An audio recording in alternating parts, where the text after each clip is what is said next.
So already வந்து பார்த்தீங்கன்னா அவர் medical insurance வச்சிருக்காரு. ஆனால் வந்துட்டு அவரோட லைஃப் கவரேஜ் ரொம்ப குறவாக இருக்கிறதுனால அவர் வந்து சொன்னார், என்னோட லைஃப் கவரேஜ் வந்து பார்த்தீங்கன்னா ஒரு 50,000 தான் இருக்குது.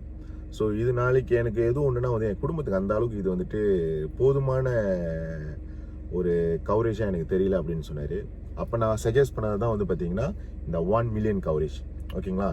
இதுக்காக வந்துட்டு அவர் எவ்வளோ இன்வெஸ்ட் பண்ண போகிறாருன்னு கேட்டிங்கன்னா மாதம் 300 வெள்ளி. ஓகேங்களா? ஓகே, ஒரு மாதம் ஒரு 300 வெள்ளி கட்டுறோம், எவ்வளோ பெரிய தொகைன்றது உங்களுக்கு தெரியும். அதே நேரத்தில் இந்த 300 வெள்ளினால அந்த 10 லட்ச வெள்ளிக்கு நான் ஈடு கொடுக்க முடியும்.